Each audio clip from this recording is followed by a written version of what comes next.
Weight Watchers has helped millions of people lose weight and improve their health. It is one of the original names in the industry, going back to the 1960s, and has amazingly maintained relevance ever since. Throughout its extensive history, there have been some significant ups and downs, but none of them quite as severe as the struggles that they have been facing recently. To put it simple, since 2018, Weight Watchers has mostly been on a downward trend, and I want to show you a few financial figures to support that statement. Revenue has been falling every year to a point where it is now about half of what it once was. Profits have also fallen each year, actually turning into losses in 2022, partially due to goodwill impairments. But maybe the most concerning figure would be the stock price, because Weight Watchers has lost well over 99% of its value. In the summer of 2018, it would have cost you over $100 to buy one share of its stock, and currently, that share would be worth about a quarter. A $6 billion company has been reduced to about $20 million. In September of 2024, the CEO suddenly left the company, and in May of 2025, Weight Watchers filed for bankruptcy to eliminate over $1 billion in debt. On a happier note, they do expect to emerge from it within 45 days, and the head of the company is assured as the conversation around weight shifts toward long-term health, our commitment to delivering the most trusted, science-backed, and holistic solutions grounded in community support and lasting results has never been stronger or more important. So likely they will survive at the very least and continue helping many others on their health journeys, but I would like to explore how everything got to this point. In this video, I'm going to talk about the history of this unique brand while identifying what I believe to be 4 of the biggest reasons behind its decline. Weight Watchers was started in the early 1960s by Jean Niditch. She had always struggled with her weight, and the story goes that one day she ran into a neighbor at the grocery store who asked her when her baby was due. Considering she was not pregnant, I guess that was like a wake-up call that she had to get serious about losing weight. So she attended a seminar about dieting that was hosted by the New York City Board of Health, but was having trouble following the diet plan, partially because she had a hard time cutting back on the Malamar cookies that she loves so much. Well, she found it helpful to talk to her friends about her struggle with those cookies, who in return shared their own struggles concerning dieting, and it all started to evolve from there. She would host these weight loss support meetings from her apartment that kept attracting more and more people, so they had to be relocated to larger venues. Jean Niditch, her husband, and another married couple named Al and Felice Lippert, who had both lost a bunch of weight using the program, all partnered together to officially form Weight Watchers. The first public meeting attracted over 400 people in an area above a movie theater, and from there they grew a dedicated following that some people have compared to a religious following. It wasn't long before there were Weight Watchers franchises, a summer camp for children, a magazine, a cookbook, and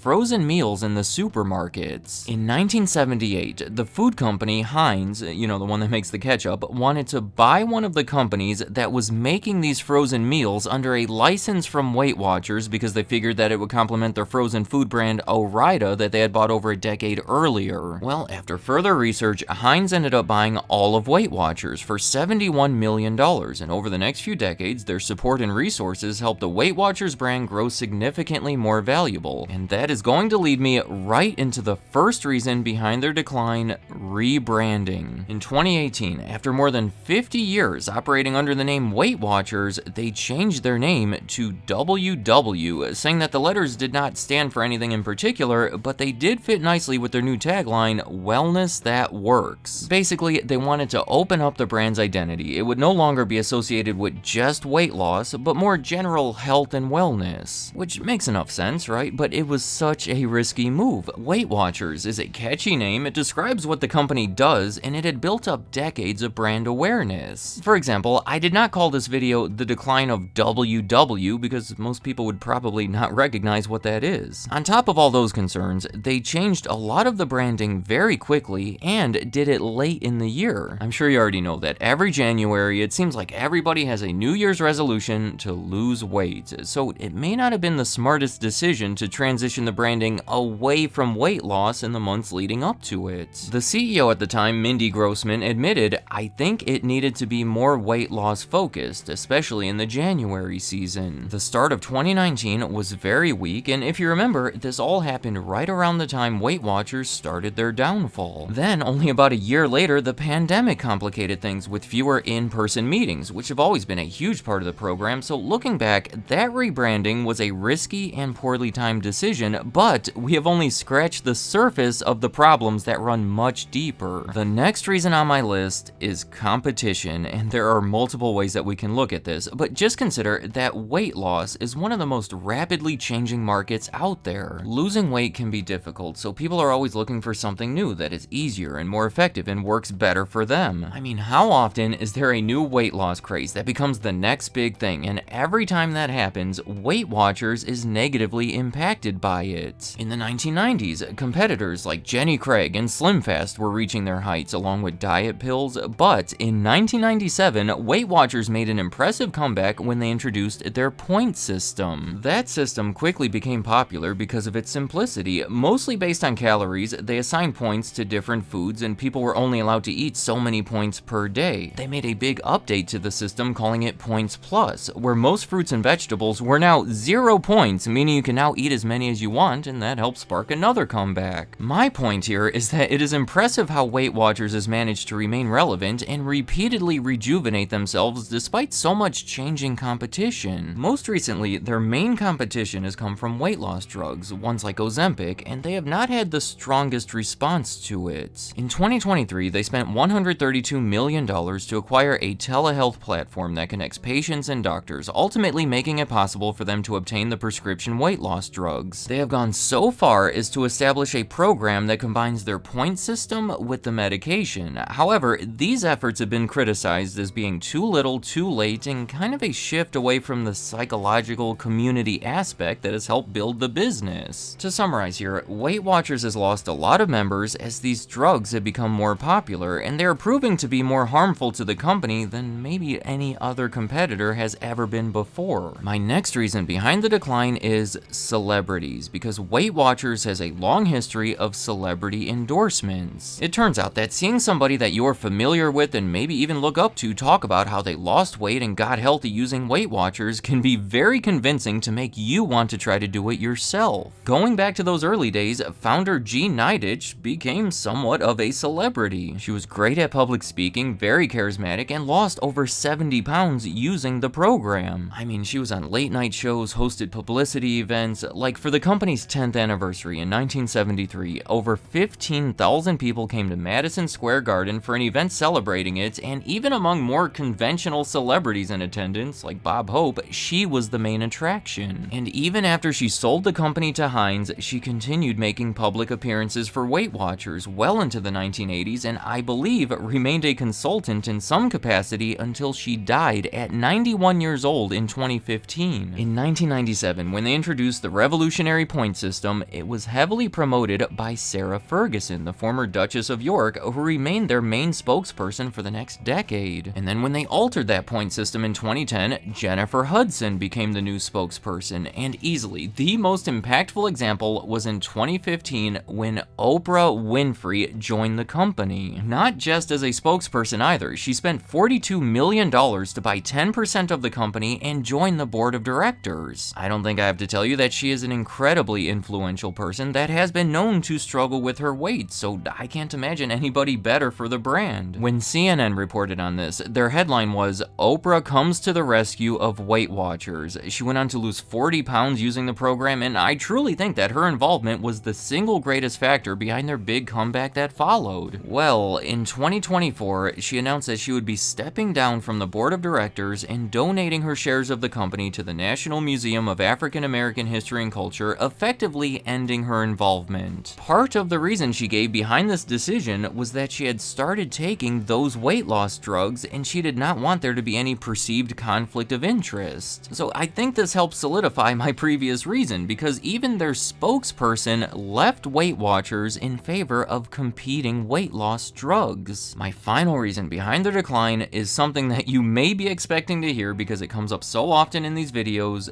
Too much debt. That was partially due to a leveraged buyout by a private equity firm. I know there are some potentially alarming terms there, so let me explain. In 1999, shortly after they had turned the business around using that point system, Heinz wanted to refocus their efforts on their ketchup and other food products, so they sold Weight Watchers for $735 million, about 10 times more than they had paid for it 21 years earlier. The buyer, you might see where this is going, was an investment firm from Europe that paid for it mostly through debt that Weight Watchers had to pay back. And to add another layer on top of it, 2 years later, they started selling portions of it to the public through the stock market. Then, in early 2012, following the whole Points Plus Jennifer Hudson comeback, right when Weight Watchers was reaching their all-time highs in both sales and profits, the company borrowed more money to repurchase a lot of its stock at a pretty high price. It was something like $70 to $80 per share. So if we are strictly talking about the bankruptcy here, the 1999 buyout and the 2012 stock repurchase are easily the biggest reasons behind it. I mean, that is where most of their debt came from that they are now trying to eliminate. Their current CEO said, "Our existing debt has been a significant burden on the business for many years and has resulted in approximately $100 million of annual interest payments in each of the last 2 years." I would say that is putting it lightly, because their interest payments have averaged over $100 million per year, going all the way back to that buyback over a decade ago, which obviously, yes, has complicated things and made it difficult to operate effectively or to turn a profit. Let me know in the comments, what do you think about Weight Watchers? Is it an effective program that utilizes emotion and community to change your understanding of health and yourself on a deeper level, or do you think it simply blends in with all the other weight loss and wellness programs? I guess I'm asking, is it effective enough to compete against, or at least complement, the newer weight loss drugs and the apps or whatever else might emerge, or will it fade away as it continues to shrink? Finally, I'm interested to hear if you have ever been a member of Weight Watchers, and if so, what is your review of it? And any other thoughts you have about Weight Watchers or anything else in this video, leave them in the comments. I'd like to hear what you have to say. Thank you for watching.